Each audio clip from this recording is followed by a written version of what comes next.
Yeah, so we are joined with John Ferrer, Hello. the director of Trial 22, coming back again from Cyanide. And, sorry, what was your name again? Oh.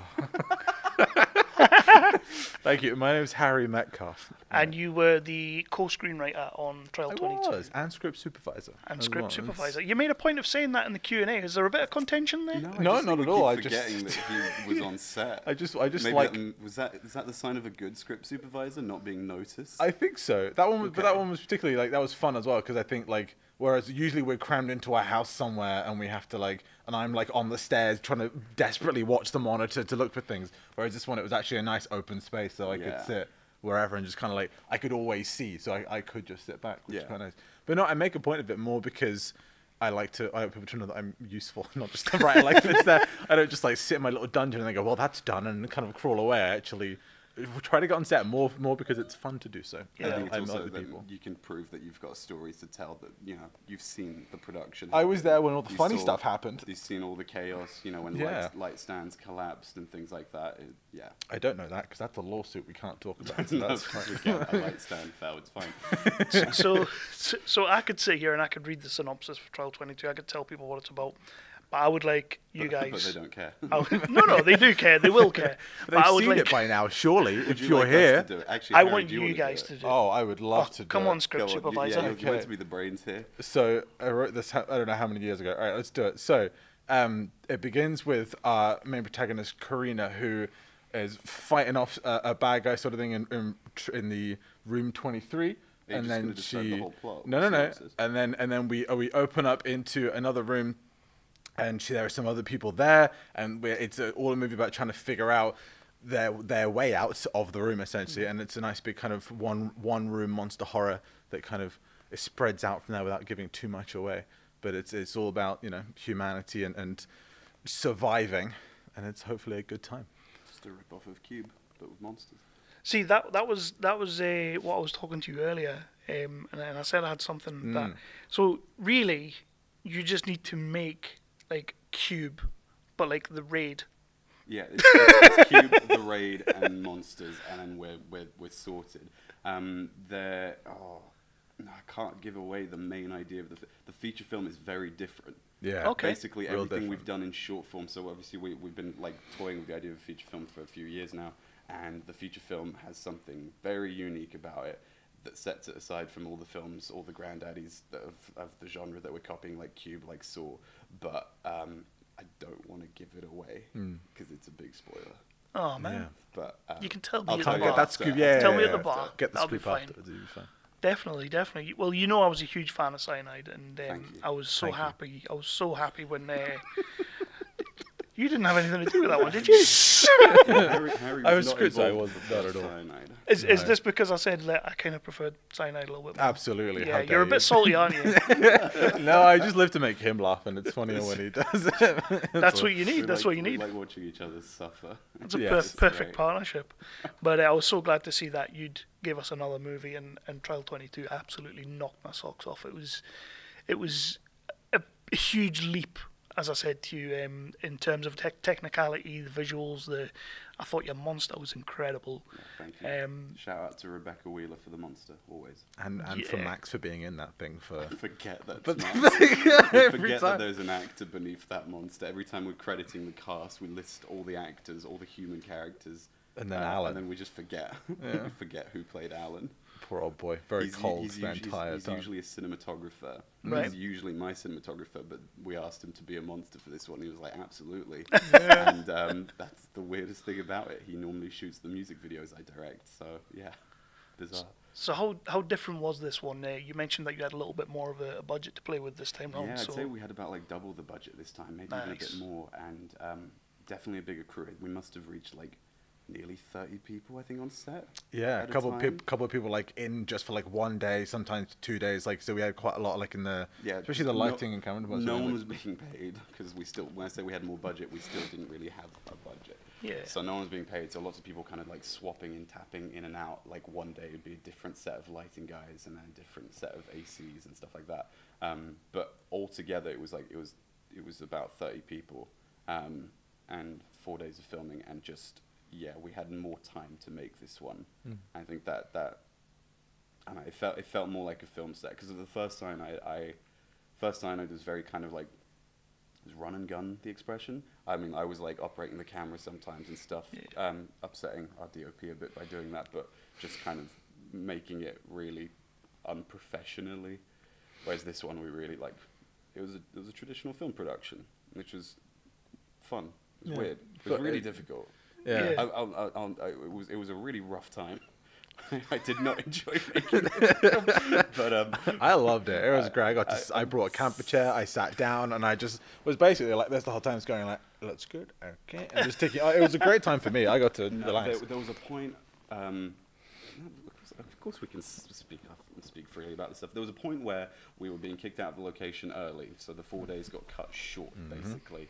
And we were filming chronologically, namely for costume continuity, blood continuity and stuff like that, because it worked out quicker. But what that meant was all the big SFX and big action kind of final showdown was left to the last day, when we were suddenly being kicked out early, because there was some complications with the location. That's not really fun to get into. But there was a point, I think it was the day before the last day filming, I called up the producer, one of the producers, John Otteson, and was like, how are we going to finish it? And he said, it's up to you. I was like, that's not helping. And he's like, if you want to cancel it, you can cancel. It's your film, but like, what do you want to do? So we went ahead and we finished it. But like, we really rushed that finale to get it done. That was painful. That was tricky. Lost 10 years of my life on that film just through the stress. But it's cool. It's been better since. Yeah. We've learned how to schedule ourselves properly now. Yeah, and I mean, like, you got to remember how, like, not like novice we still are, but like this is still. We have no idea what we're doing. No, no not at all. It does, by the way. Don't believe anyone who says they do. No, I mean, even the big boys have no idea what they're doing, and it's just winging it with more money. That's it. Yep. It's like, this is just all we're doing, and it's like, it's always learning opportunity, always going a million different directions. Trial 22 and error. Trial 22 and I error. like that. That's the third one. That's where we go That's next. the documentary name. That's like that's like the little like extras in the Journey DVD. from YouTube to screen, yeah. Or YouTube is Just gonna say. YouTube to cinemas, I think is what That'll I was do, trying to yeah, say. that'll Yeah. do. Excuse me. There you go. So with that, with stepping up and getting a little bit more money to put into things, and a few more problems, it seems, more money, more problems, I guess. Mm-hmm. What do you think is the biggest thing that you've learned in this process for this short? Maybe about filmmaking or about yourself? Oh God, it's I'll go first because I just started and decided Please. that. I Not to say it, you just had to do it, but yes. Obvious kind of answer, but like it was just working with SFX for me. I'd never really done that. Everything else was fairly everything else was fairly standard. It was just working with SFX to this degree that I'd not done before, and just working around that and the planning it took for that, and just so much pre-production SFX. Holy shit, we spent months designing that monster. Yeah. And Rebecca, our SFX artist who created it, was working off of the worst because I cannot draw to save my life, and she was working off of the worst drawings in the world, trying to interpret what I was saying, what I wanted this monster to be, which is essentially just ears where the eyes should be. And now we ended up with whatever this. Someone described him as Frank from Donnie Darko, but skinned. And I quite like that. That's very good, actually. That's that and I could see that. yeah. Yeah. I think he's. I think it's a bit more Silent Hilly. I think he's more Silent Hill. Yeah. These are not my words, but apparently he's just Donnie Darko without his fur or skin. And I have seen those films and like them. Yes. Very Which much ones? so. Donnie Darko? Definitely His- both. his I've co-writer seen of both horror of them. films, and Yes. he's not seen anything genre. I'm getting there. We've watched it a lot. I'm catching up. I've seen like the main ones. The main ones. Yeah, Alien. He watched I Aliens did. recently for the first time as well. For the first time, I probably sat down and watched all four of the like first. I think there was like a fifth one, I think, right? Or Alien. yeah, I watched That's like Alien, something Aliens. I forget what the other two are called. Resurrection and what's the other one? Alien 3. Wait. What? Yeah, Thralian. Yeah. Thralian. Alien Cubed.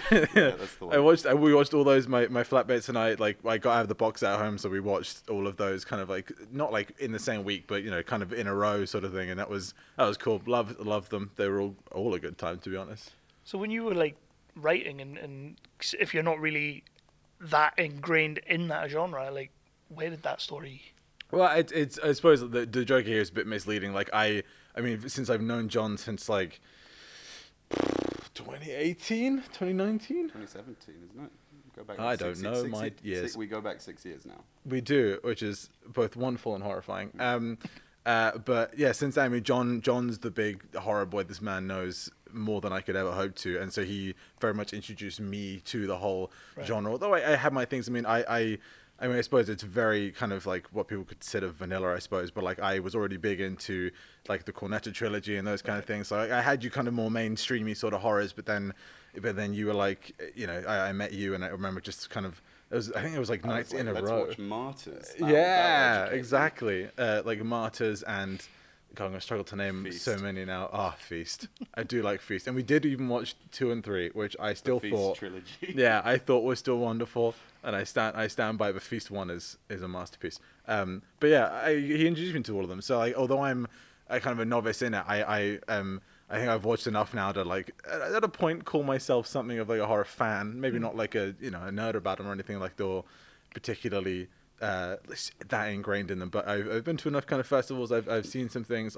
Hopefully I'm at a point. But then I do think at the same time if John and I are both horror nerds, then all we write is the same kind of thing. Like I think it is important that as at least as collaborates for us, if I know everything then we just kind of.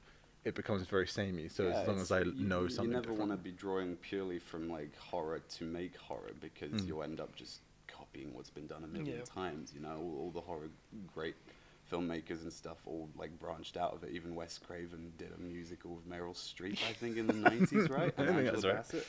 I think he even got an Oscar nomination. I might be wrong on that, but we're always kind of thinking outside of the genre and approaching it. So Harry brings a lot of like Doctor Who logic and stuff to the moment I pitched him this idea. It was like, Doctor Who, cool, how can we get really creative with it? And I kept cutting him down, being like, we don't have the budget or the time for this.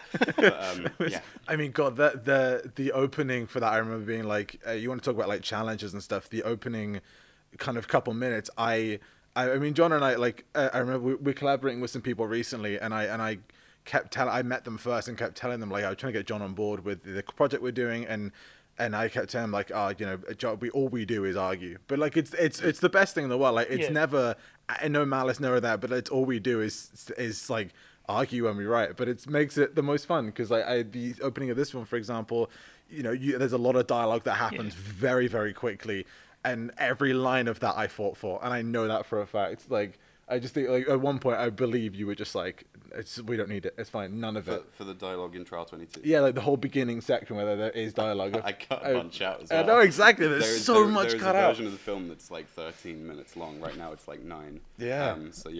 But like all of that kind of stuff, because I fought for that. I remember because I was like, that's where your meat is. Like that's where all your character development is. Although you can do it all silently. Like I was like, as much as we can get in there as possible in that little section. Like on a rewatch, the first time you watch it, and even now, like if I haven't seen it in a while and I see it again at one of these, I'm like, it goes way too fast and I'm forgetting things. But on that kind of second watch, I always think like, there is like, you remember like all the stuff I put in there, like that we both did. That's like little moments that are character development just so quickly that happen. And then yeah, like but every bit of that. You're the dialogue man and I'm the visuals man, basically. Yes. Yeah, because I think that's how that breaks we like down. to think we complement each other, but we just clash at every step of the way. But the great thing about that being the director is that even though he's the dialogue man, you just cut it all out anyway. Yeah, exactly. I was like, you want to know who's in charge here? Just get to the monster. No, that's the best part about being on set, I think, is that it's like sometimes I only like once or twice to be fair to you, but I think I have come up to you and been like, I have the script in my hand and I'm like, I feel like skipping bits here. And I remember once I came up to you and I was like, are we still doing this bit? And he was like, no, it's gone. And I was like, excellent, amazing. This was on a different film. It was, on a werewolf film we did a couple of years ago. But like I said, and I know at that point, like the professional in me is like, it's film, is what it is. Like I'm never gonna bring anything up at that point, but like it is, a little bit your heart dies when it's like I like that, that's fine, and you have to keep going. But no, it's as much as we argue, it's good fun, and I wouldn't change it for the world. So I'm guessing you're going to continue working together. God no, hate him. No, it's fine. No, of course. Our very next project is Together. It is, and it's a film about a killer chef, and same deal. Although you're co-writing with someone else, not me this time. They've kicked me out of the creative process. Just kidding. But yeah. So no, we'll keep working together. And we will. I'd say I think we're as long as we're in each other's lives, we will always be working together on stuff. Whether even if it's like, not necessarily even coming to screen or anything like that. Like it's always, I feel like at least I can I know that I think both of us are always trying to bring each other in on stuff because it's fun to collaborate with. So as long as he's on board, I'm on board. So it's kind of it's good fun. So this is a question that you'll probably remember from last year when I spoke to you. I always like to ask it. What when you were sat in the cinema today and you were watching it up on the big screen, what is your favourite moment in that shot? Ooh, a positive. Yeah, okay. I love this. I always go positive. No, that's great. Because it's always like, ooh, would you change it now? It's like, yeah, of course. I just wouldn't make it. The favourite moment, I still love the moment when Karina, our main character, is reaching in to grab the key card on the monster's neck. I feel like that is the peak of tension that the film reaches, and I feel like we work really hard at that point. I think it's about 5 minutes in. It's 5 minutes of straight building tension, world building, until we reach that moment where it's just about to snap. And I feel like it worked quite well.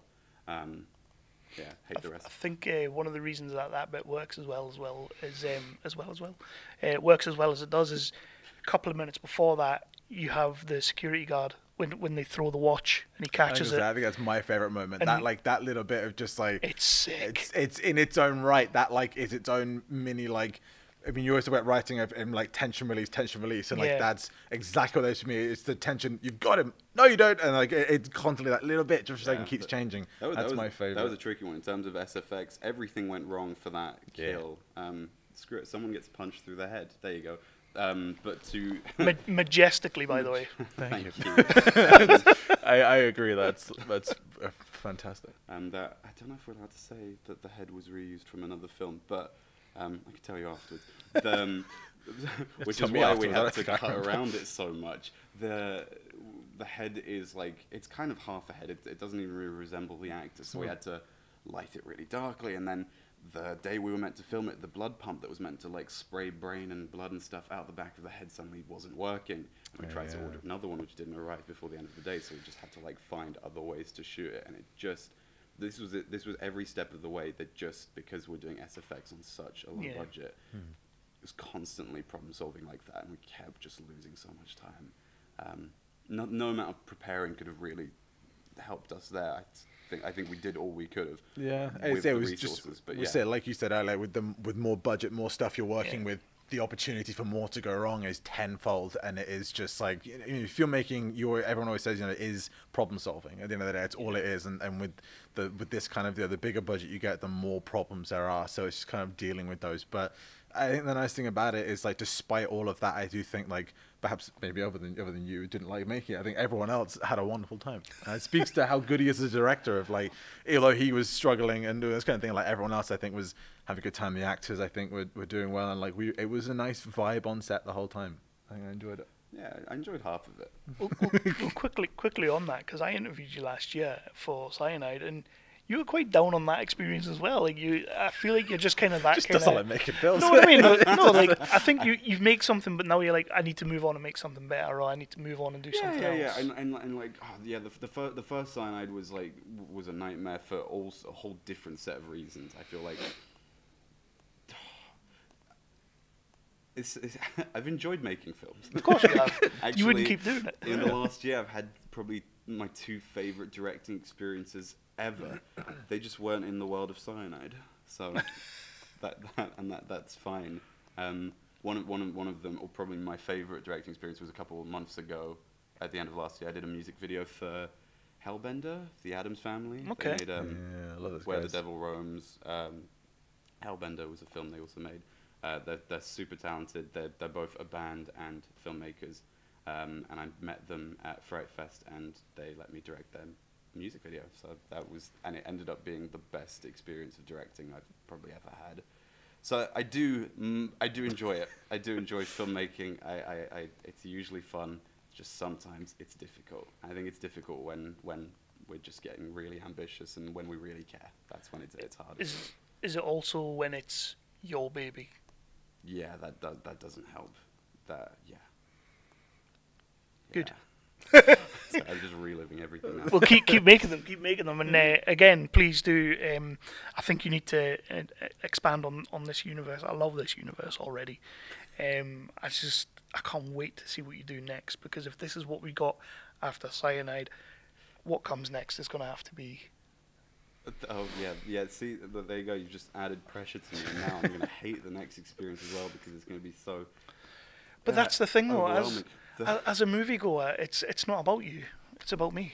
Yeah, That's fine. Shut up, John. That's What why about I'm you? allowed to not like my films. Yeah, we'll be back. There's I'm doing a tiny companion piece to Trial 22 in 2 weeks, but that's just going to be like thrown online immediately. That's just going to be like a 2-minute film. So it's not dying, it's not going away, but it will, after that, it's going to take a back seat, and we need to start making other films, because Yeah, it's I getting think difficult.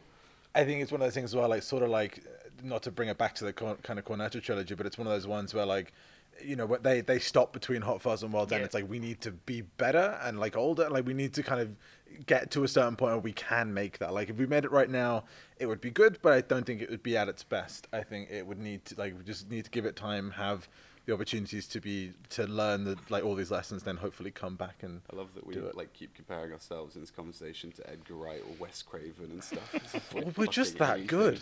anything. We're getting there. We'll be You're fine. not far off. Yeah, Yeah, exactly. We're leaving a skid mark on the industry. You were gonna say that.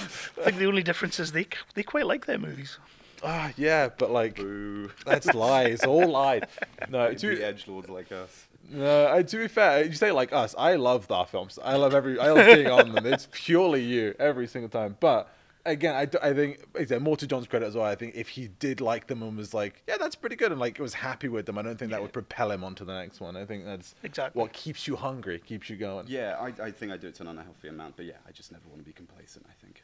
Absolutely, and that's what I was trying to say before, and I'm glad to hear that, because I can only see great things for the two of you going forward, and hopefully you keep giving us whatever you do, or if you get too big for us, then I'll come and watch it in the cinema. I might have to pay. We'll bring him here. Don't worry. Always. We do our first feature, we'll bring it here, although the first feature might be a rom-com, so I don't know if we can. Oh, you definitely could. Yeah? Did you not see All Clowns Are Bastards earlier? That is a rom-com. I didn't actually, It didn't, but yeah. It's Sounds a good. cannibalistic killer clown that turns to a vegan because of love. Beautiful. Yeah. That's Oh, that great. sounds delightful. No, we need to get back into that. We did make the whale film we'd done a little while back. Sorry, Yeah. I feel like you're trying to wrap it up, but No, I'm no. going to give you one last tidbit. We did a werewolf film, but it was a werewolf rom-com. So essentially, a girl brings home her date, but the flatmate turns out as a werewolf and accidentally gets out of his room. Nice. So they have to survive the night against a big old beast. Mm. So absolutely love that kind of genre crossover. So if I get to, sure. But that film got really nice reviews, but didn't get into any festivals because it's so hard to like market like a Yeah. rom-com Right, okay. horror comedy. But Like there was- it's not. I don't know. Maybe we didn't make it funny enough for like comedy festivals. Maybe we didn't make it scary enough for horror festivals, and it ended up in this weird limbo where people might have liked Yeah. it, but it didn't. The furries on Twitter really. I was gonna loved say, it, I though. guess who did love that? They loved made it, It and ended up being like the most smart people. successful film we've got online because they lapped it up. They love. Gary? the Whale. That's the one. And we love them for Giving out loving Gary the monsters Whale as stupid well. names. I'm a fan of it. Yeah, I caught on to that. Keep Of giving them Gary and stupid Alan. names. Gary and Alan. Cool. Listen, they're the boys, you know. Awesome. Well, guys, thank you so much for coming and doing this with me and sitting and chatting and just. wasn't really an interview. It's just a chat. It's I'm always so is. sorry for being. Yeah, it's the I way. really It's the way it should. apologise. It's the way it should always be with me. I'd say I'd pay for this mic that I maybe broke, but I don't think I can afford I, it. I wouldn't worry about it. I We're wouldn't not worry paying about for it. it. If money was absolutely no object, if money was not a problem, and you could make anything you absolutely wanted to, is there a project that you have in mind? Yes, for me, definitely. I don't want to say anything about it just because it's one of those ideas where it's like it's not been done yet. Yep. And when I see it done, my heart will break. So I mentioned as little as possible, but there is one, my favorite little 10-minute script I've ever. I mean, you've seen it, everyone's read it. Like it's that one particular one. Very jealous of it. That I see big reviews from this man, but which means a lot. But like, yeah, I have one particular script it's a lot of VFX. But if I could make that particular one, it's something I have not seen before, and I would very much like to make it, but it would cost a lot of money. Excellent. So there you go. I'd love to make a Godzilla film if Adam Wingard ever steps down. That'd be great. I mean, I wouldn't know what I'm doing with VFX like that, but how hard can it be? No, I more realistically, I've been with Harry on and off, like trying to get this multi-genre extravaganza feature film made for about 6 years now.